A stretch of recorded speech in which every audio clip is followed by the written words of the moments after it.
Hop, 11h30, parfait. Bonjour à tous, on est maintenant en live, en direct sur ce webinaire. Je vous laisse prendre possession du chat, de votre espace. Je laisse un petit peu venir tous les participants qui se sont inscrits à ce webinaire. Donc, je vous remercie d'être là. Moi, je suis Sonia Rive, la fondatrice de l'annuaire QVT, un collectif de professionnels qui œuvrent pour l'amélioration de la qualité de vie au travail en France. Et je suis accompagnée de Christine Géanin et de Christophe Bonjour. Aujourd'hui. Bonjour à tous les deux. Bonjour. Donc aujourd'hui, on va parler d'un sujet assez intense. Christine nous disait tout à l'heure, heureusement qu'on parle de ça avant le week-end de Pâques. Donc notre thématique du jour, c'est le contexte anxiogène, le rôle de l'entreprise dans le sentiment de sécurité. Donc merci à tous d'avoir répondu présent. Avant de commencer à entrer dans le vif du sujet et de vous présenter mes intervenants du jour, je vous rappelle quelques règles. Donc, tous les participants, vous avez vos micros et vos vidéos coupés. Désolée, on ne peut pas vous faire tous intervenir d'une manière audio, ça ne fonctionnerait pas. Mais par contre, vous avez un chat à votre disposition. Donc, je vois que vous nous disiez déjà tous bonjour dans le chat. Allez-y, prenez possession de cet endroit. Vous pouvez vous exprimer à votre guise au niveau du chat. Et vous avez d'ailleurs un modérateur, Alexandre Eriani, qui est là pour vous répondre si besoin. Et tout au long du webinaire, donc pendant 45 minutes, vous allez nous écouter, échanger, et vous allez avoir la possibilité de poser vos questions à la fin. On a gardé 15 minutes pour répondre à vos questions-réponses. Donc, n'hésitez pas à mettre vos questions dans l'onglet « Questions » qui est prévu à cet effet. On les récupérera à la fin pour vous répondre. Si c'est OK pour vous, je vous laisse mettre un petit OK dans le chat et puis on va commencer. Voilà, avec nos chères personnes qui sont là aujourd'hui. Donc, merci Christine d'avoir répondu présente. Vous êtes directrice des ressources humaines aujourd'hui. Vous avez un parcours assez riche, autant au niveau des ressources humaines que des relations sociales, dans des grandes enseignes comme le bricolage, Bricorama. Vous êtes passé chez Malakoff pendant un sacré moment aussi, chez Médecins sans frontières et chez Ouest France. Donc, votre expérience et surtout vos compétences en termes de gestion de crise m'a fait vous solliciter pour participer à ce webinaire et je vous remercie d'avoir répondu présente. D'ailleurs, on va se tutoyer, ça sera plus sympa. Et merci Christophe Nguyen, donc merci d'être là. On ne te présente plus sur cette sphère de la qualité de vie au travail, Christophe. Donc, tu es président de Empreinte Humaine, psychologue du travail. Empreinte Humaine, qui est un cabinet franco-québécois qui accompagne justement les entreprises et pas que, les collectivités, et qui inspire même la réglementation aujourd'hui gouvernementale. Donc, Empreinte Humaine qui accompagne sur la santé, la prévention des risques psychosociaux au travail. Merci d'être là et de nous faire l'honneur d'être présent pour notre webinaire du jour. Donc, on est parti pour 1 heure d'échange sur le rôle de l'entreprise dans le sentiment de sécurité.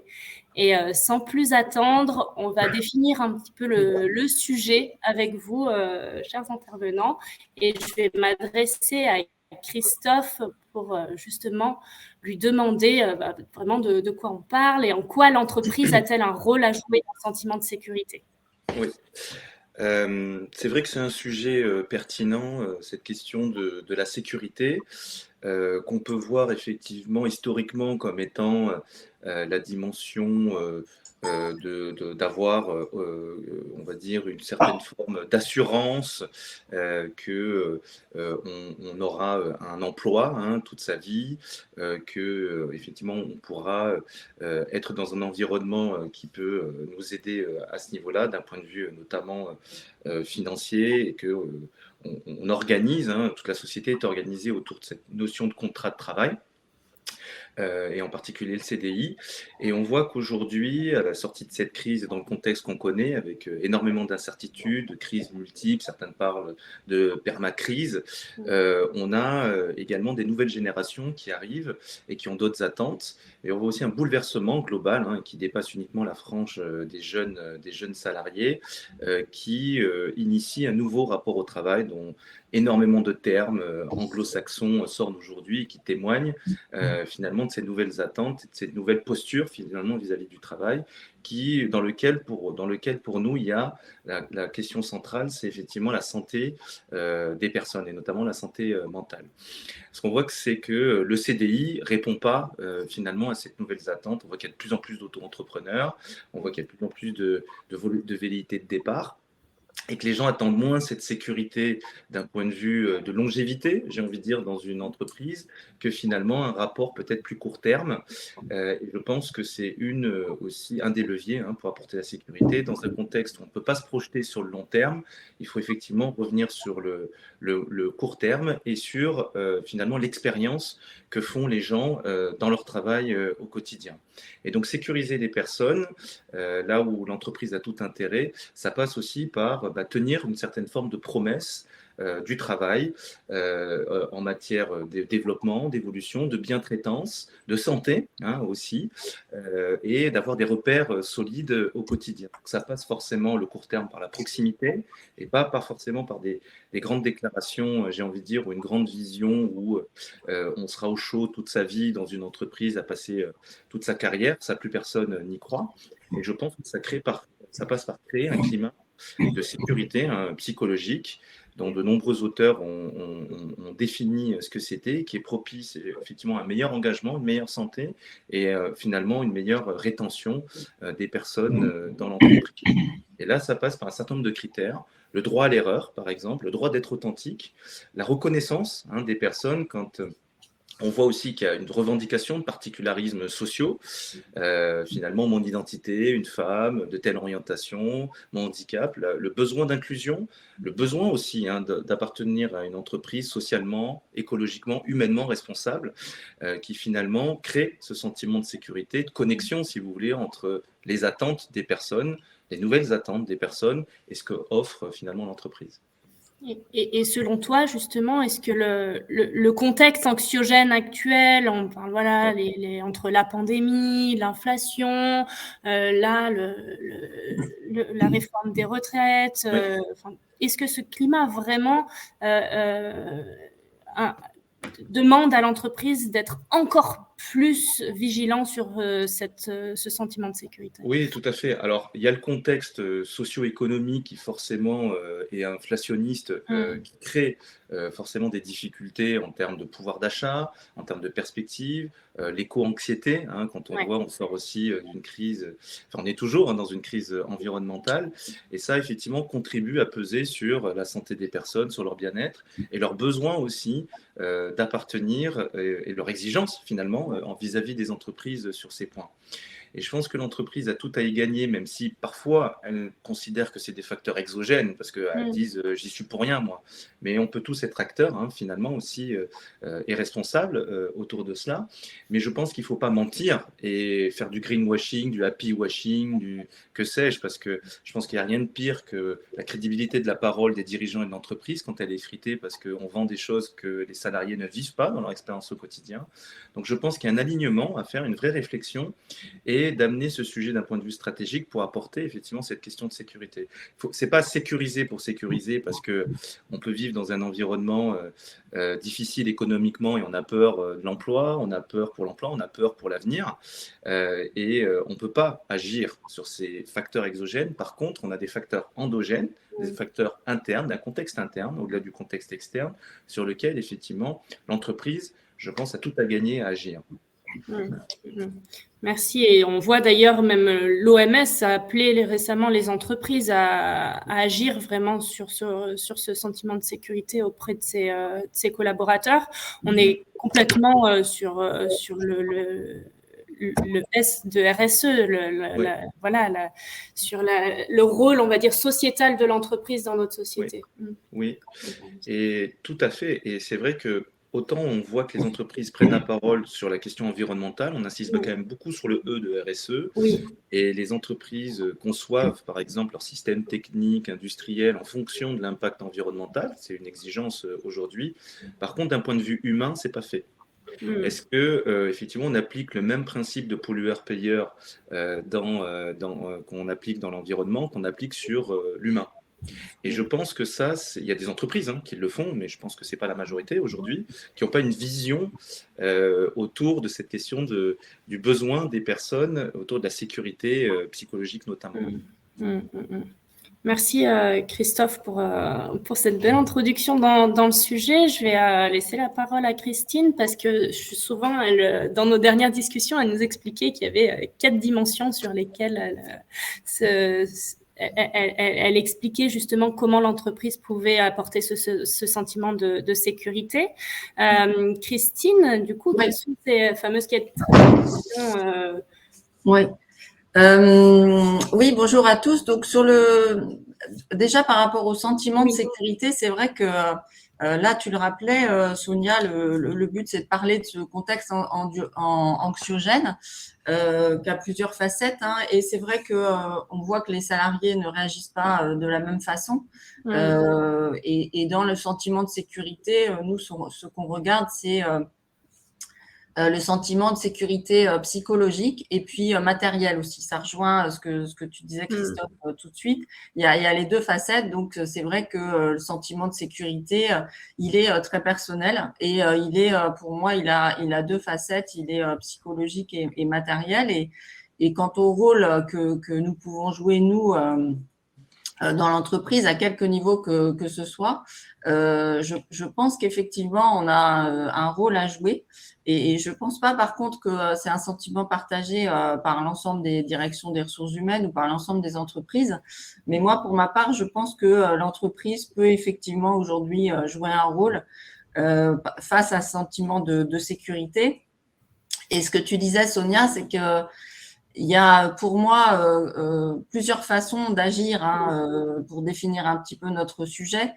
Plusieurs des façons d'agir dessus, c'est de traiter plusieurs dimensions d'exercice d'activité. Et moi, j'y vois donc la dimension relationnelle, être attentif dans l'entreprise à la façon dont se déploient les relations et quel est le niveau de qualité relationnelle dans nos entreprises. La dimension conjoncturelle aussi est importante, c'est-à-dire finalement, ça rejoint ce que tu disais aussi, Christophe, c'est qu'est-ce qui se passe dehors, qu'est-ce qui se passe dedans. Si on a à un moment un projet délicat et que on est dans un contexte macro difficile, il faut se poser la question de savoir si on temporise, si on attend, comment on s'y prend finalement, parce qu'on sait que les projets qui arrivent au mauvais moment, finalement, prennent beaucoup plus de temps. Donc, parfois, il vaut mieux temporiser un petit peu pour annoncer et déployer plus tard. Donc, la dimension conjoncturelle, là, j'y mets des projets de rachat, des projets de fusion, des projets de réorganisation, tout changement finalement qui va se surajouter au contexte anxiogène qui est externe à l'entreprise. L'autre dimension importante, c'est la dimension technique. Donc là, on parle des outils, on parle de la façon dont on propose aux salariés d'exercer son activité. Là, voilà, il y a à chaque fois, il y a plein de choses à penser, notamment là, avec l'arrivée du télétravail, c'est est-ce qu'on a les bons outils.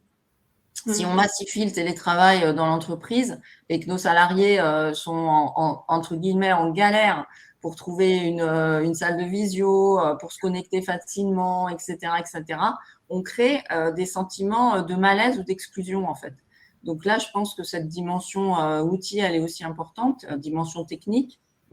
Et puis la dernière dimension, c'est la dimension organisationnelle, c'est-à-dire voilà, qu'est-ce qu'on fait de nos organisations. Est-ce que les organisations qu'on propose, elles ajoutent pas de l'anxiété ou un sentiment d'insécurité. Donc c'est pour moi une dimension aussi importante. À chaque fois, voilà, le salarié, il a besoin de savoir le qui fait quoi, par exemple, voilà, d'être au clair sur l'organisation. Donc moi, j'y vois le rôle de l'entreprise en synthèse, c'est de s'assurer qu'il propose aux salariés d'être vraiment en capacité de bien faire son job et pas de rajouter justement un sentiment d'insécurité. Donc, de créer ce cadre à 4 facettes, mais aussi de compenser éventuellement, et on en parlera tout à l'heure, je pense, donc de proposer un cadre plus secure, on va dire, mais aussi éventuellement de compenser par plusieurs méthodes, hein, de compenser une inflation galopante, un phénomène d'anxiété fort, une crise Covid, etc. Donc, il y a les deux actions. Il y a de création d'un cadre favorable, je trouve, et puis de compenser aussi, c'est-à-dire d'aller au-delà. Et là encore, il y a des entreprises qui vont faire ce choix et puis d'autres qui ne vont pas faire ce choix.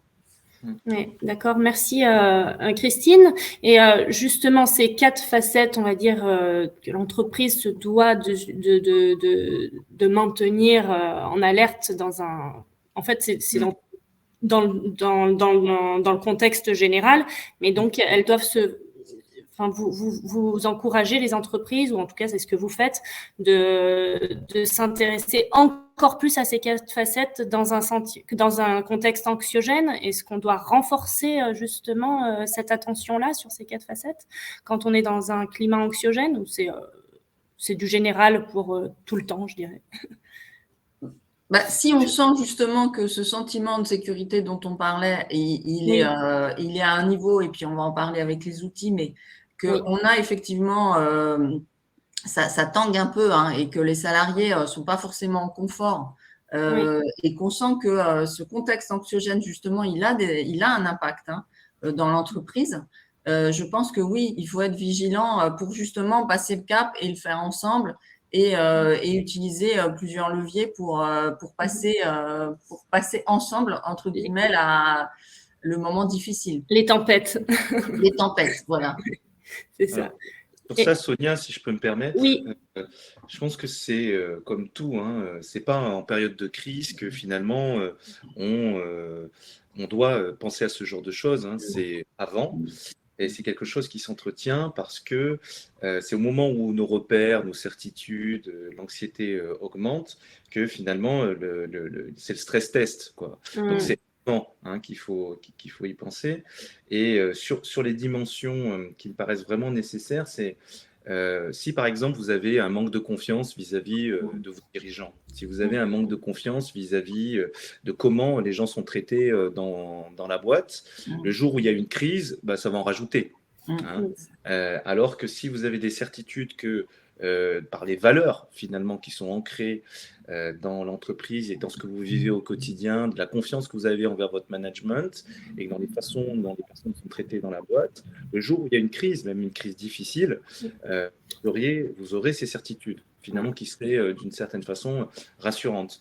Peut-être que si on prend une crise importante comme, je ne sais pas, des licenciements collectifs, un marché qui se bouleverse ou que sais-je, mais que vous êtes dans une boîte où vous êtes certain de ces valeurs et que quelque part, on ne sait pas ce que demain sera fait et on ne sait pas ce qui va être mis en œuvre, mais d'être convaincu que vous serez bien traité, hein, je pense que là, vous passerez mieux les crises.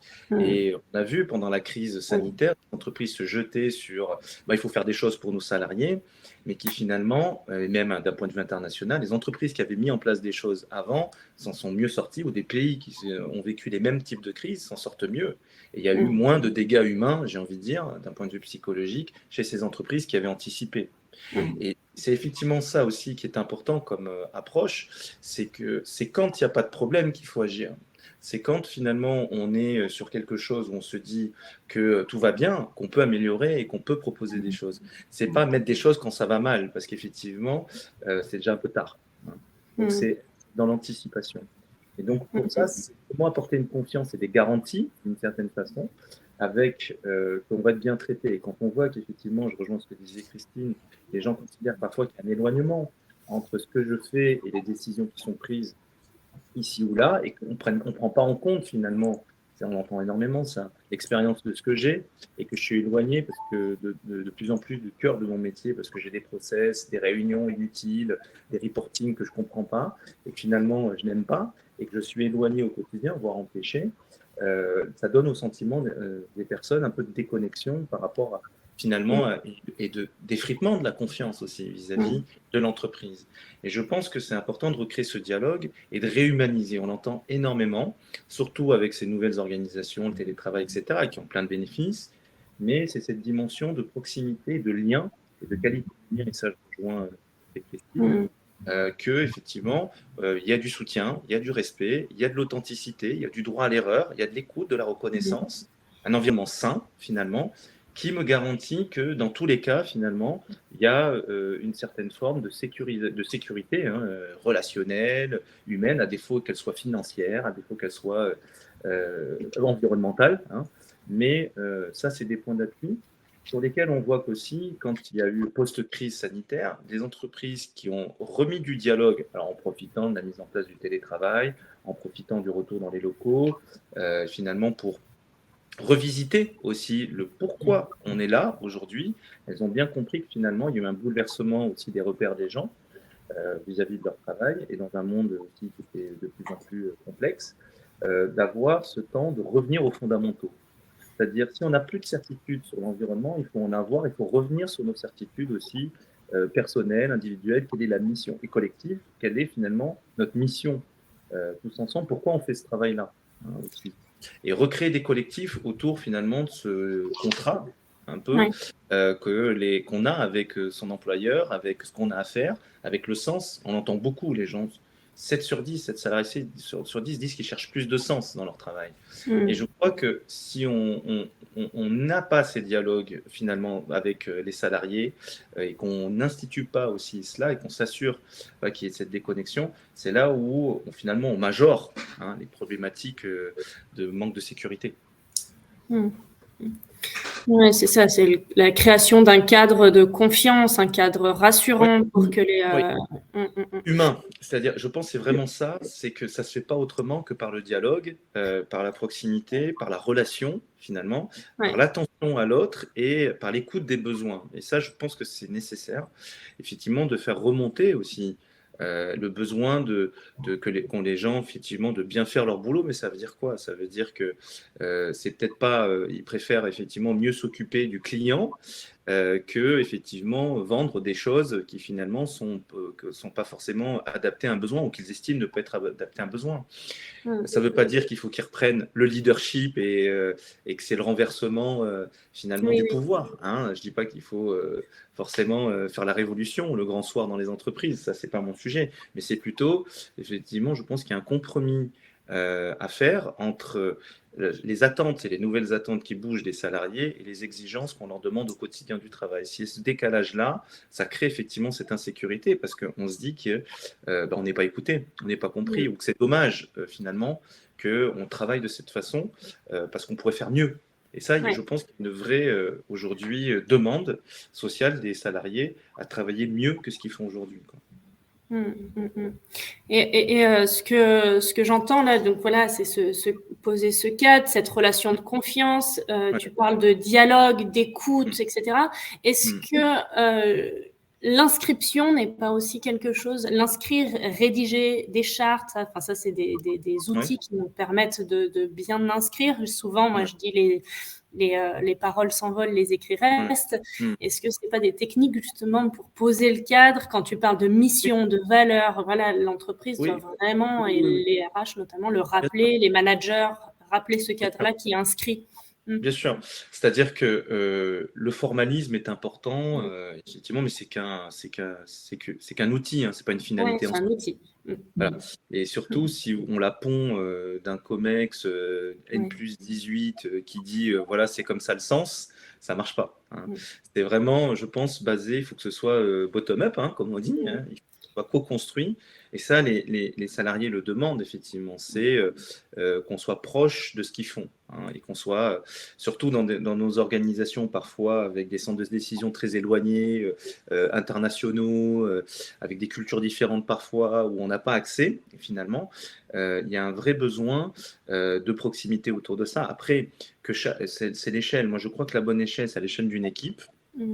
Peut te permettre de donner des marges de manœuvre, effectivement, et avoir du temps pour discuter de ces choses-là. Souvent, on ne l'a pas. Souvent, on ne le met pas en place. On est en mode business as usual, les changements, le travail à faire, les objectifs, etc. Ça, on ne fait pas le lien. En quoi ça va aider les objectifs de passer ce temps-là? On n'a pas le temps. Les managers n'ont pas forcément toujours le temps de faire ça, ou ils ne savent pas comment faire pour parler de ces sujets-là. Et donc, c'est, je pense, important de les aider parce que c'est la bonne échelle, selon moi, pour décentraliser ces sujets-là, pour avoir une approche top-down et effectivement d'organiser ces remontées et donner des espaces pour que les personnes puissent avoir cette expression et aussi agir sur leurs conditions de travail afin qu'elles correspondent à ce pourquoi finalement elles se reconnaissent dans leur métier. Et également être accompagnées sur finalement ces repères, ces nouveaux repères. Quand on voit que vous voyez, quel est le support qu'apporte l'entreprise pour moi, et il y a une vraie attente autour de ça, au-delà des grandes intentions RSE. Il y a, par exemple, il y a des chartes éco-gestes. Bon, il faut que ce soit, pour faire simple, il y a une grande intention, mais qu'est-ce que ça veut dire concrètement? Je trie mes déchets, j'imprime pas trop de mails, etc. Mais d'un point de vue aussi psychologique, les gens ont besoin au travail. Quand on voit qu'il y a moins d'un quart qui se disent « je sais quoi faire pour être bien au boulot et avec les autres », il y a du chemin. Et ça, c'est pas que l'entreprise qui est responsable, bien sûr. Il y a tout un manque de culture sur ces sujets-là en France, qui fait que finalement, on a souvent découvert qu'on avait dernièrement une santé mentale et un besoin. Et que finalement, aujourd'hui, tout est bouleversé. Et je pense que les entreprises ont un rôle là-dedans, elles ont tout à y gagner, parce qu'elles créeront ces repères, elles donneront des ressources aux salariés aussi, et aux managers pour pouvoir discuter de ces sujets. Merci Christophe. Justement, pour éclairer un petit peu tout ce qu'on dit sur le rôle de l'entreprise dans ce contexte anxiogène, je vais poser la question à Christine, si elle a des actions vraiment concrètes en fait qu'on va pouvoir utiliser, quelles sont les actions concrètes, les outils qu'on peut vraiment utiliser sur le terrain. Christine, avec votre expérience, vous allez pouvoir nous éclairer un petit peu là-dessus et donner inspirer nos participants. C'est vrai que c'est parfois, alors plus la structure est importante, plus c'est difficile quand même de cerner comment vont nos salariés. Donc le baromètre, le baromètre social, moi j'appelle ça comme ça, mais peu importe le vocable, mais d'aller chercher, d'auditionner les salariés via des questionnaires qu'il faut d'ailleurs préparer avec précision. Je pense que c'est important. Alors, il y a des baromètres sociaux qui sont courts, il y a des baromètres sociaux qui sont plus consistants. Ça dépend de la culture. Si on est dans une ça dépend de la culture de l'entreprise. C'est-à-dire que parfois, aller chercher la parole des salariés tous les 3 mois, c'est mal vécu. Parfois, une fois par an, ça suffit, etc. En tous les cas, je pense que le baromètre aujourd'hui, c'est important justement pour se dire, par rapport à ce que tu disais, Sonia, à quel niveau finalement est notre sentiment d'insécurité, et on va chercher des réponses de nos salariés pour savoir comment ils vivent la période. Et avec des questions qui sont bien faites, on peut bien mesurer ça.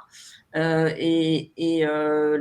de l'intelligence artificielle aujourd'hui, de certains outils, c'est qu'on peut même traiter ce qu'on pouvait difficilement faire il y a quelques années, traiter le verbatim.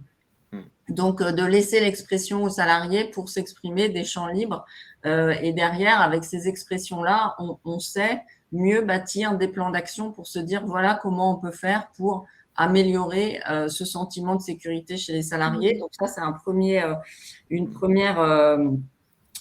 axe. Après, je reviens toujours à mes 4 dimensions, c'est-à-dire comment on agit sur ces 4 dimensions pour justement rassurer, créer du lien, etc. Donc, je rejoins tout à fait ce que disait Christophe, c'est-à-dire que la gestion de crise, quand on déclenche des choses en gestion de crise, c'est important, intéressant, mais c'est vrai que préparer déjà l'entreprise à vivre ces périodes-là, c'est quand même mieux. Et moi, je pense justement à cet accord GPEC qu'on a fait chez Malakoff Humanis il y a quelques années, qui est de dire à chaque fois qu'on va bouger les organisations, à chaque fois qu'on va créer un sentiment finalement d'insécurité pour certains, de changer d'outils, etc., etc. Voilà la démarche qu'on suit pour accompagner nos salariés. Voilà les engagements d'anticipation qu'on prend. voilà la méthode qu'on suit. Et ça, c'est un support. Et ça, pour rejoindre ce que tu disais, Sonia, c'est un écrit. Donc, c'est une fondation sur laquelle le salarié se dit, voilà, si on change mon service, si on me demande de travailler autrement, avec mon client, avec de nouveaux outils, voilà, je sais que ce ne sera pas fait du jour au lendemain, etc. Je sais que je serai formée. Je sais que si je galère, je serai formée individuellement, etc., etc. Donc, ça, c'est des process. un accord GPEC qui est rassurant et sur lequel il faut communiquer. Sur la conjoncture, moi, je trouve que pour le Covid, on a beaucoup mis en place des lignes d'écoute et je pense qu'il faut les garder parce que là aussi, le salarié a un espace de discussion et quand on regarde les statistiques, il prend cette occasion d'aller vers quelqu'un. Et en plus, souvent, les lignes d'écoute, on les fait gérer en externe. Et là, il y a une liberté de parole plus importante. Dans certaines entreprises, enfin nous chez Ouest France, on avait des assistantes sociales qui étaient très formées et qui ont aussi été vraiment très aidantes pour les salariés. On a vu multiplier par 3 les saisines des assistantes sociales. Donc je pense que dans les entreprises, alors il faut c'est vrai une certaine taille, hein, dans les entreprises où il y a cette interlocution, elle est précieuse. Après, sur le relationnel, on parle beaucoup des relations managériales au sein des équipes. Je pense qu'on ne peut pas demander aux managers d'être performants sur cette compétence managériale si on n'a pas fait ce qu'il faut pour les accompagner, si on n'a pas monté des parcours de formation pointus sur le sujet. Et moi, je trouve, hein, ça c'est personnel, à chaque fois que je lis des choses sur les managers, je suis un petit peu embêtée parce qu'on oublie qu'il y a une relation derrière. Et un manager, il faut l'accompagner. Il peut être performant avec un salarié. Il peut être moins performant avec un autre collaborateur qui comprendra moins. Donc, derrière le manager, il y a aussi une relation, hein, c'est-à-dire, regarder comment se passe la relation avec chacun de ces, finalement, des membres de son équipe. Et là, moi, je vous donne un autre exemple parce que Sonia, on s'était dit que voilà, c'était bien d'outiller au maximum. Oui, tout à fait. Chez Ouest France, on a fait un parcours de formation que je trouve performant, qui a de bons retours, où en fait, voilà, on a accompagné les salariés, c'est des promos de 12, pas forcément des salariés de même service. Ce sont des promotions à un moment donné du parcours de formation, donc ils ont 6 sessions, c'est un parcours, c'est vrai, plutôt lourd. C'est 6 mois d'engagement de salariés, donc ça veut dire que voilà, ils sont motivés. S'ils sont là pendant 6 mois, c'est qu'ils sont motivés pour progresser sur leurs compétences managériales. Ils sont en mode promo, ils doivent délivrer un projet à la fin, ils sont coachés sur la base du volontariat quand ils veulent. Ils ont une difficulté avec un salarié, ils peuvent appeler le coach qui les forme pour ça. Donc voilà, c'est un autre exemple pour dire ça aussi. Et puis je rejoins, et puis faut que je respecte mon timing. Un petit dernier mot. Donc là, quand Christophe disait faut créer du lien, et c'est vrai qu'on peut nous agir pour créer du lien. Il ne faut pas attendre que les salariés se disent tiens, je vais faire toc-toc à mon voisin, j'ai 5 minutes. Là, il faut justement, ces promotions, elles ont créé de la solidarité. On sait qu'on crée beaucoup plus de solidarité dans l'action. Enfin, moi, je trouve. Donc, dans le fait de les faire travailler ensemble, ils sont actifs, et ça, c'est bien. Et puis, de leur offrir ce parcours, c'est aussi une manière de reconnaître leur travail et leur engagement. Donc, ça, c'est important. Et puis, un dernier petit mot, pour créer du lien aussi, les plateformes, elles sont très précieuses. C'est-à-dire que les plateformes de covoiturage, par exemple, ça crée de la solidarité, ça crée du lien. Chez Médecins sans frontières, il y a même une plateforme pour se prêter son logement parce que comme ce sont des salariés qui partent en mission, ils peuvent se prêter leur logement. Donc, toutes ces plateformes, en fait, qui font que les salariés sont en connexion, sont précieuses, je trouve. Super. Merci pour tous ces exemples, Christine. Et justement, je voulais demander à Christophe éventuellement de compléter sur les compétences. On parlait justement des compétences managériales et Christine, vous avez mis des parcours de formation justement pour aider les managers à monter en compétences pour apporter plus de sécurité aux équipes. Christophe, est-ce que il y a d'autres choses que tu vois, par exemple, pour faire monter en compétence les collaborateurs, les managers, peut-être à différents niveaux de l'entreprise. Quel type de compétences il faut développer dans les équipes pour assurer ce sentiment de sécurité? De sécurité. Moi, je pense qu'effectivement, on demande beaucoup aux managers, aux équipes, et je pense qu'on ne peut pas juste leur demander de gérer les difficultés qu'elles ont à faire. Par exemple, dire à un manager, il faut que tu t'occupes de la sécurité. Enfin, ça ne se demande pas comme ça, hein, mais mettons, que tu t'occupes de la sécurité des salariés dans une période comme la nôtre. Il va vous dire, c'est bien gentil, mais moi, comment je fais ça, hein? Donc, et c'est bien normal. Et puis, il va dire, moi aussi, j'ai besoin qu'on me sécurise, et j'ai besoin déjà qu'on me dise comment faire, et puis surtout, comment je fais déjà aujourd'hui. Vous me dites qu'il faut m'occuper du bien-être des gens, et en même temps, j'ai des objectifs à atteindre. Et je vous donne un exemple. Si je donne des congés et que je permets à mes salariés de me reposer, à mes collaborateurs de se reposer, je n'atteins pas mes objectifs. Donc, il faut faire attention à ne pas finalement poser des exigences qui peuvent paraître contradictoires auprès des personnes qui sont censées les porter, quoi. Donc, c'est déjà, je pense, réfléchir de façon un peu plus systémique, un peu plus organisationnelle, et que les managers, ça passe ou ça passe pas, ce genre de choses, et pas leur passer le ballon, ou aux équipes, d'une certaine façon. Donc c'est pour ça que je parlais effectivement de la question de créer, leur donner des moyens d'action, et ça passe effectivement par, je pense, une réflexion stratégique et organisationnelle. Donc ça, c'est au niveau des COMEX, des comités de direction. Il faut qu'ils aient une vision dessus. Et moi, je suis assez finalement comment dire, souvent surpris, mais plus trop maintenant, parce que c'est voilà, que ce sujet soit pas forcément porté d'un point de vue stratégique, au même titre que le business, au même titre que la conquête de tel type de marché, ou que la finance, finalement, ou ce genre de choses, et que c'est souvent un sujet qui est au mieux, enfin souvent porté comme étant un sujet d'attractivité ou un sujet de rétention, mais pas un sujet stratégique, c'est-à-dire qu'est-ce qu'on investit comme moyen, quelle vision on donne, et quel message on fait passer. Et finalement, en quoi ce sujet-là, de la sécurité psychologique, du bien-être, de la QVT, est important, au-delà du label qu'on pourrait avoir qui nous ferait dire qu'on monte dans Google ou que sais-je. Donc ça, c'est important finalement que ça se joue à ce niveau-là pour moi. Et ça, il y a des pays où le leadership, les leaders sont convaincus de ça. Donc ça, c'est plus facile. Lorsqu'il faut les convaincre qu'il faut y aller. Voilà.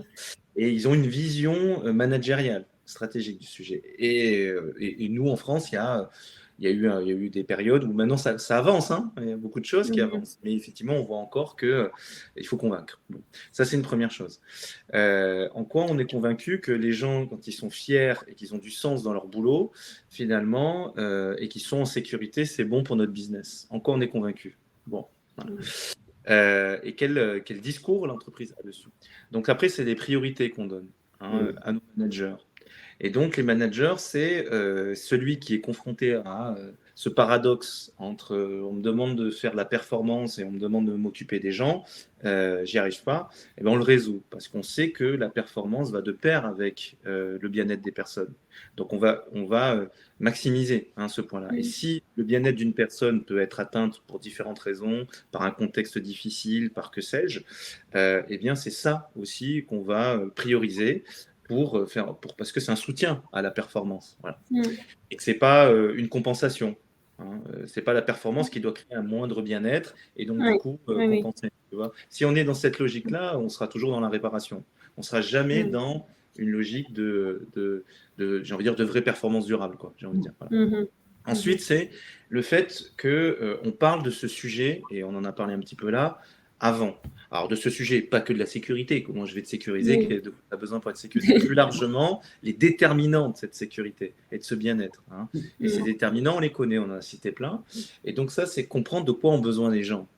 Parce que ça aussi, il ne faut pas faire les réponses avant de poser les questions aux gens sur ces sujets. Moi, mon besoin de sécurité, est-ce qu'il est financier? Est-ce qu'il est affectif avec les gens? Est-ce qu'il est, de promotion, de carrière? Je veux la sécurité parce que c'est ça qui est important, d'évoluer dans la boîte. Ou est-ce que c'est la sécurité de tout le temps faire le job que j'aime faire? Le besoin de sécurité, ça ne se décrète pas, quoi. Il faut l'écouter. Et donc ça, je pense que c'est cette dimension de communication un peu de proximité. Alors ça peut passer par différents baromètres, mais le baromètre, effectivement, je suis d'accord, hein, ce n'est qu'un support au dialogue avec les gens, parce que c'est pas et d'action, parce que c'est pas parce que les gens, moi j'ai jamais vu quelqu'un qui répond à un questionnaire en disant ah, je suis parfaitement en sécurité grâce à ces questionnaires. Tu vois ce que je veux dire, hein. Donc c'est comment finalement ça se transforme. Si, Christine, elle a déjà entendu, Christine. Oh bah, il y a quelques optimistes quand même dans chaque.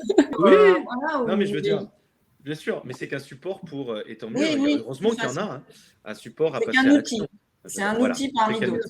outil. Exactement. Mais c'est très bien, il faut en faire, hein. Mais ce que Mm. je veux dire, c'est qu'on voit aussi sur le terrain des gens qui disent, j'y répondent de moins en moins parce qu'ils disent, je vois pas de changement en fait, hein. Ouais. Ça aussi, c'est l'enjeu, il n'est pas juste d'écouter, mais c'est d'agir aussi. Ah oui, si on n'a pas le plan d'action, c'est clair qu'on est même mort. déceptif. On crée Voilà. de la déception. Et là, on vaut mieux pas faire de baromètre. Si on n'est pas en Exactement. capacité de faire des plans d'action et des actions derrière, Exactement. il vaut mieux même temporiser. Oui. C'est ça, exactement. Et donc, c'est ce sujet-là. Comment, effectivement, on en fait un vrai sujet. Et puis, la question, c'est les acteurs qu'a cité tout à l'heure Christine, je rejoins, hein.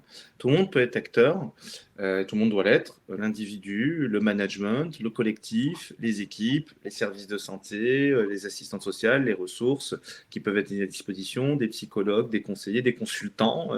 Il y a, on va dire, des partenaires sociaux aussi qui peuvent être impliqués, hein, dans cette démarche qui doit, et les RH, bien sûr, je ne les oublie pas, enfin voilà, il y a quand même beaucoup d'acteurs qui ont leur rôle spécifique aussi dans cette notion de sécurité, je pense. Ouais. Merci Christophe, je vois que le temps file. M'arrête là. Alors, oui, Christine, on avait une dernière petite question aussi pour toi et je te laisse compléter et puis ça se trouve tu vas répondre à ma question sans même que je te la pose. Bah, non, vas-y, je t'en prie. Non, mais tu voulais rebondir par rapport à ce que tu disais. Vas-y, je t'en prie, je vais glisser en même temps. Vas-y, je t'en prie. Super. Mais non, moi, j'avais bien envie d'entendre Christine, justement, sur tous ces acteurs dans l'entreprise. Et souvent, on a tendance, sur les gestions de crise, à proposer voilà, des médiateurs, des fonctions un peu régulatrices dans l'entreprise. Et je sais que tu as un avis aussi là-dessus, et qui me semblait important à partager avec les participants. Quelles sont les limites, selon toi, de ces acteurs, on va dire, ces fonctions un peu régulatrices, ces médiateurs internes dans l'entreprise, Christine? Parce que Alors en fait, c'est vrai que quand on a préparé ce webinaire, on a parlé de ce sujet. En fait, c'était presque une question, moi, que je me pose aujourd'hui. Ouais. Je vois qu'il y a quand même, et d'ailleurs, ce serait intéressant d'être au clair sur comment on en est un petit peu arrivé là, parce que le constat, c'est quand même qu'on a beaucoup de conflictualité. On a plus de conflictualité dans l'entreprise. Et je trouve qu'on a des dialogues sociaux qui sont quand même plus difficiles qu'auparavant. Peut-être pas dans toutes les structures, mais c'est vrai qu'on a des dialogues sociaux qui se sont durcis. Peut-être qu'à un moment donné aussi, via les ordonnances Macron, on a limité les moyens et peut-être qu'on a créé finalement des tensions dans les dialogues sociaux qui sont difficiles à dénouer. Donc c'est vrai qu'il y a plus de conflictualité, il y a plus d'enquêtes. C'est ce que tu disais aussi, Christophe, l'autre jour. Il y a plus d'enquêtes pour harcèlement, il y a plus de sujets, il y a plus de demande de travailler en profondeur sur les risques professionnels. Donc, c'est vrai qu'on a de la conflictualité. Et je me dis, j'ai vu des créations de postes sur les médiateurs, hein, ce que tu dis, Sonia. Il y a des fonctions qui sont régulatrices.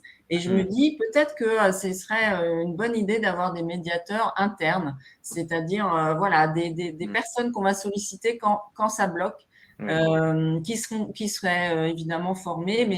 Mais j'ai vu dans une structure publique des médiateurs internes créés comme ça il y a 3-4 mois et je me suis dit, tiens, ils créent cette fonction et ils n'en ont pas embauché qu'un. Donc, ça veut dire Ouais. Ça veut dire On qu'ils l'observe. estiment qu'il y a de l'huile à mettre dans les relations, et ça souvent, c'est-à-dire pas une fois par Ouais. Ouais. C'est ce que j'appelle les démarches d'amélioration continue. C'est important de tenir, hein, de pas de faire du ponctuel comme ça, mais vraiment voilà. Donc, Ouais. les limites, je sais pas, pour répondre à ta question, Ouais. mais en tous les cas, ça vaut le coup de tester, peut-être, d'expérimenter. Nous, chez Malakoff, on avait, grâce à une charte éthique, hein, puisque là, on reparle des écrits qui, quand même, rassurent aussi. Il y avait un déontologue qui avait été créé grâce à cette charte éthique. Et au début, moi, je lui avais dit gentiment que ça allait être une mission qui allait lui prendre quelques heures par an. Et en fait, il avait beaucoup de succès parce que, voilà, on se disait, bah, tiens, je vais voir le grand sage déontologue parce que j'ai un souci. Mmh. Mais je voulais juste, Oui. dire 3 mots, tu sais, dans mon introduction, ce que je disais, c'est qu'effectivement, ça me paraissait important de créer un cadre secure, mais aussi de compenser éventuellement, d'aller Oui, jusqu'à tout à compenser. fait. On l'a fait dans la crise Covid en compensant les salaires parce qu'il y avait, tu sais, des compléments de salaire, bien sûr, étatiques, mais Oui. chez Ouest France, par exemple, et chez MSF, on avait décidé d'augmenter et de compenser la totalité du salaire. Ça, c'est compenser un sentiment Oui. d'insécurité matérielle. Euh, et là, avec l'inflation, c'est clair qu'on a des outils aussi. Il y a évidemment les NAO qui sont à disposition. Et moi, je pensais aux accords d'intéressement. Vous savez, souvent, le salarié peut mettre ça sur un plan d'épargne. Et ben, peut-être que c'est une bonne idée d'abonder pendant cette période aussi. Là, il y a beaucoup de difficultés au niveau de l'énergie, hein. Il y a beaucoup d'entreprises qui sont passées en horaire de nuit dans le secteur industriel, donc qui compensent en se disant bah, on va faire autre chose. Bah, là, je pense que quand même, il faut se dire, si je demande à mes salariés du jour au lendemain de travailler de nuit, ça se compense, hein, je pense, parce que sinon, ça bouscule un peu quand même les salariés. Merci pour ces exemples effectivement de compensation qui sont utilisés dans de nombreuses entreprises et qui peuvent inspirer. Je vois l'heure filer. Je vais terminer sur mes questions avec la question que je pose à chaque invité, à chaque webinaire. Quel est l'ingrédient secret selon vous justement pour garantir la sécurité des collaborateurs dans un contexte anxiogène? J'ai ajouté le mot durable parce que apparemment on est dans une permacrise. Et donc voilà, on va parler d'un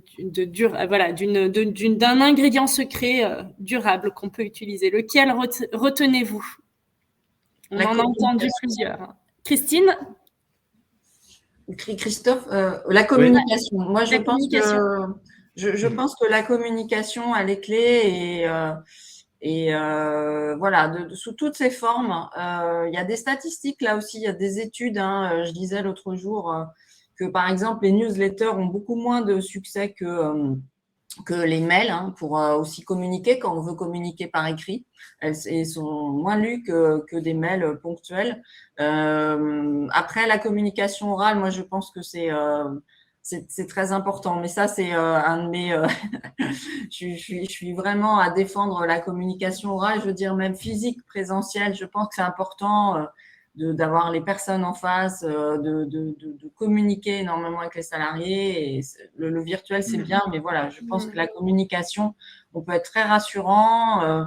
On rassemble les personnes se rassurent entre elles. Enfin, moi, je crois que dans un contexte comme ça qui tangue, je pense que s'il y a un ingrédient secret à retenir, c'est ça. Merci Christine. Christophe, ton ingrédient Et secret? moi, je dirais la proximité, parce que c'est par ça que, effectivement, on comprendra les besoins des personnes et aussi qu'on pourra agir dans le quotidien des personnes. Parce que c'est pas dans les grandes déclarations, c'est dans les preuves concrètes que des choses sont mises en place pour les personnes.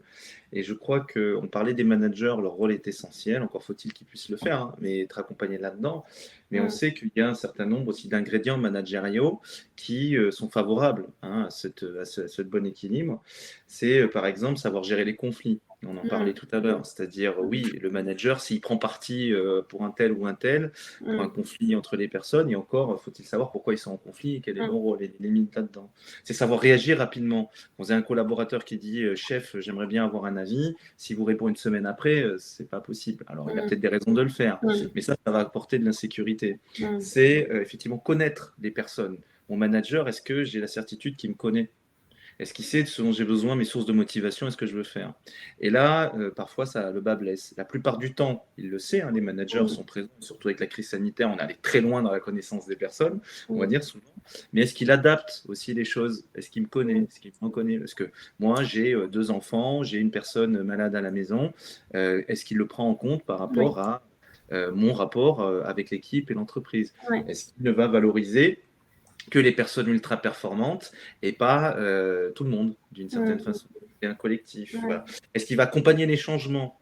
Quand il va y en avoir un, est-ce qu'il va se rendre compte, au-delà d'une chose, d'un process qui va se mettre en place, qu'est-ce que concrètement ça va changer dans mon quotidien finalement? Est-ce qu'il connaît mon travail? Et ça, je pense que c'est nécessaire effectivement qu'on développe cette proximité managériale et dans les équipes pour l'humaniser et effectivement permettre d'apporter ce cadre et garantie. Voilà ce que je dirais, la proximité. Merci Christophe. Donc là, c'était plus qu'un ingrédient secret, c'était la recette. Ouais, il dévoile ses recettes, Christophe. Voilà. Je vous remercie beaucoup. On a dépassé le temps réglementaire de nos échanges, mais ça a permis de répondre déjà à certaines questions, je pense, de nos participants. Donc, merci beaucoup. C'était des échanges qui nous ont permis on a essayé de rentrer dans un sujet assez complexe en très peu de temps. Merci d'avoir relevé le challenge. Maintenant, on va prendre ces 10 prochaines minutes pour répondre aux questions de nos participants. Il y en a pas mal qui sont arrivés. Tac, tac, tac. Alors, j'en avais trouvé une là, oui, de Nadège. Est-ce que la taille de l'entreprise, donc le volume salarial, représente un enjeu crucial dans la prévention du bien-être au travail? Oui, ça c'est sûr. Alors les études, elles montrent que les salariés, on va dire, préfèrent, on va dire, travailler dans des petites structures parce qu'elles ont le sentiment d'être identifiées, reconnues, il y a de la résolution rapide, de la proximité. Mais on voit quand même dans les études que les niveaux de santé psychologique sont meilleurs, l'état psychologique des personnes est meilleur dans les grandes entreprises parce qu'elles ont mis en place quand même beaucoup de choses depuis un certain nombre de temps. Alors elles ont aussi leurs problématiques spécifiques, mais effectivement elles ont beaucoup plus de moyens, elles sont plus sécurisantes d'une certaine façon d'un point de vue structurel. Voilà. Après, il n'empêche qu'il y a d'autres aspects.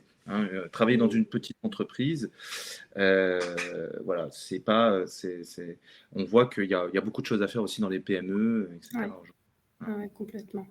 Merci. Je vais assez rapidement passer peut-être aux autres questions. Si Christine, tu voulais peut-être ajouter quelque chose, mais j'ai une prochaine question qui va être adressée. Juste sur cette question, effectivement, c'est vrai que dans les petites structures, c'est peut-être plus visible puisque on peut plus facilement voir les signaux faibles des sentiments d'anxiété ou d'insécurité. Mais c'est vrai que les grosses structures ont mis en place des moyens très importants pour justement créer un cadre le plus sécurisant possible. Merci. Donc, prochaine question d'Imen. Quelle dimension, en fonction des 4 dimensions que tu as citées, Christine, relationnelle, conjoncturelle, technique et organisationnelle, est la plus facile ou difficile à investir pour les entreprises? Est-ce qu'il y a une dimension qui serait peut-être plus facile ou une autre plus difficile à investir? Je pense que ça dépend des moments, ça dépend des écosystèmes. Je pense que là, il peut y avoir des moments où, voilà, à partir du moment où il y a un projet de rapprochement ou un projet de rachat, ça va être la dimension conjoncturelle où il va falloir travailler dessus pour bien communiquer, anticiper et ne pas créer, surajouter du sentiment d'anxiété parce qu'on sait que ces périodes-là de fusion, de rapprochement, elles sont difficiles. puisque ça flotte, hein, encore une fois, pendant une période de transition. Donc là, ça sera justement la dimension conjoncturelle sur laquelle il faudra le plus investir.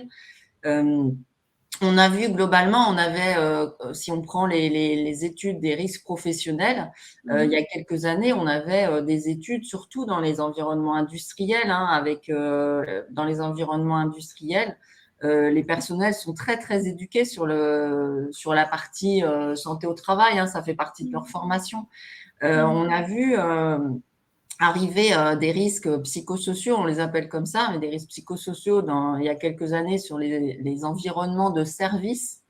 Et c'est vrai que depuis 10-15 ans, on travaille énormément sur la digitalisation et sur la dimension relationnelle qui est mise à mal parce que c'est vrai que ces entreprises-là, jusque-là, elles n'étaient pas très affectées aux risques et maintenant, on a beaucoup de risques et les prestations de services, les entreprises de prestations de services sont elles aussi beaucoup plus à travailler sur la dimension relationnelle et à se dire on met finalement des salariés dans des conditions de travail différentes, avec des outils, moins d'interlocution, des relations clients plus difficiles. Et donc là, c'est la dimension relationnelle qui est plus investie. Merci. On a une autre question de Claire. Donc, que pensez-vous de l'analyse transactionnelle pour accompagner une meilleure communication et une gestion des conflits? L'analyse transactionnelle. Et pour qui? C'est pour moi? Ah bah, je voulais. Donc, je l'attrape. Elle n'était pas forcément visée, cette question. Ça marche. Tu te lances, Christophe? Allez, donc l'analyse transactionnelle, disons que j'ai un avis, je suis un peu sur la retenue, hein, sur ça. Que c'est un peu des heuristiques, des simplifications, on va dire, d'approches qui ont eu un fort succès pendant de nombreuses années, hein, d'ailleurs. Hein, maintenant, on en parle, mais il y a eu quand même dans les entreprises beaucoup de choses autour de l'AT, hein, le mois par an, etc., la posture, le positionnement, etc., le type de communication. Bon, voilà. Pour moi, c'est un truc de consultant, pas basé sur je suis désolé, mais sur quelque chose avec un background suffisamment solide. Voilà.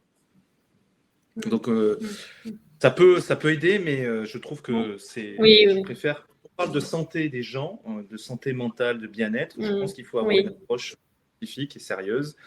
Et l'analyse transactionnelle n'en est pas une. D'accord. Voilà.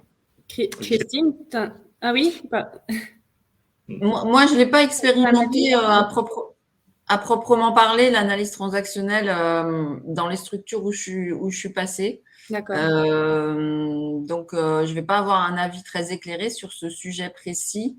Moi, je dirais que c'est vrai que par rapport si on prend la dimension relationnelle, par exemple, dont on parlait tout à l'heure, moi, je pense qu'il faut avoir une approche globale, hein, et c'est un petit peu d'ailleurs la définition de l'OMS. Et voilà, il faut regarder quelles sont les actions qu'on mène et finalement dans toutes ces dimensions. Donc, l'analyse transactionnelle, ça me paraît peut-être une méthode trop partielle, mais en tout cas, moi, je ne veux pas vous donner un avis tranché sur la question parce que je ne l'ai pas éprouvé, je ne l'ai pas testé, je n'ai pas vu de résultat. Donc, moi, je vous donne mon avis de psy. Et après, oui, ça.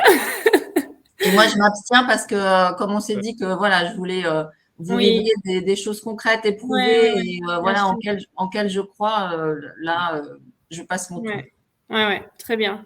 Allez, une dernière question, c'était la toute première question qui a été posée. Je suis navrée à toutes les personnes qui ont posé des questions et qui ne pourront pas répondre dans le temps imparti. Christine et Christophe sont joignables et connectables sur LinkedIn, donc n'hésitez pas, si vous avez des questions auxquelles nous n'avons pas répondu, à leur poser en direct via LinkedIn. Voilà. Vous pouvez les retrouver facilement. Donc, dernière question, les jeunes ne sont-ils pas attentifs aux grandes visions de l'entreprise en termes d'engagement environnemental? Donc, là, je pense que c'était quand on parlait justement d'un contexte sécurisant et effectivement, peut-être que pour les jeunes, c'est ça aussi. Oui, ils le sont. Ils le sont de plus en plus. Hein, effectivement, ils ont de plus en plus d'exigences vis-à-vis de cette responsabilité des entreprises. Hein, on le voit. Tant mieux. et les consommateurs aussi le sont de plus en plus vis-à-vis des Oui. entreprises auxquelles ils achètent leurs produits ou leurs services. Mais oui, et le sujet, c'est la crédibilité de cette parole après. Oui. Je pense qu'au-delà des déclarations, c'est que ce soit pas du greenwashing, quoi. Sinon, je pense que l'effet peut être pire que finalement ce qu'on a cherché à faire, quoi. Ouais. Moi, je pense qu'aujourd'hui, c'est leurs critères. Enfin, on peut pas faire de généralité, mais ça fait partie de leurs critères pour aller dans une entreprise, un critère de choix prédominant dans les structures. Et on voit quand même que, et là aussi, il y a des statistiques qui vont beaucoup dans des milieux associatifs, beaucoup plus que leurs aînés. Estimant que c'est le lieu aussi où finalement les combats doivent se mener, parce que c'est quand même une génération qui est ambitieuse de ce point de vue-là sur la question environnementale, et ils veulent pas forcément, ils veulent pas que des discours, ils veulent vraiment des actions, et ils veulent aussi dans l'exercice de leur métier pouvoir participer à ça. Voilà, donc c'est vrai qu'il y a certaines entreprises qui en marge de leur activité, demandent à des salariés quelles sont leurs idées, leurs initiatives et comment finalement améliorer la responsabilité de l'entreprise. Ça, c'est certain. Merci. On va devoir s'arrêter là. Mettre du temps exige qu'on s'arrête là. Je vous remercie énormément. Merci aussi à tous les participants. Je m'arrête juste 30 secondes pour vous donner les prochains rendez-vous de l'annuaire QVT qui seront en physique cette fois-ci. Donc, on organise le premier colloque vivant dédié à la qualité de vie au travail le 25 avril à Lyon. On appelle ça la fête de la vie au travail. Et puis, pour les autres, rendez-vous sur le salon Préventica au mois de mai pour se voir en dehors de nos écrans. Voilà. Donc, je vous remercie vraiment à tous. Merci Sonia. Merci Sonia. Merci Alexandre. C'était des échanges très consistants, très intéressants. On a des super retours de nos participants qui ont apprécié vos échanges. Merci à tous les deux d'avoir donné un petit peu votre temps pour le webinaire de l'annuaire QVT. Merci Christophe, merci Christine, merci à vous participants. On vous souhaite un beau week-end de Pâques. Merci. Et puis, on pourra retrouver le replay aussi de ce webinaire très prochainement. Merci, bonne journée, bon week-end. Belle fin de journée, belle fin de semaine, au revoir.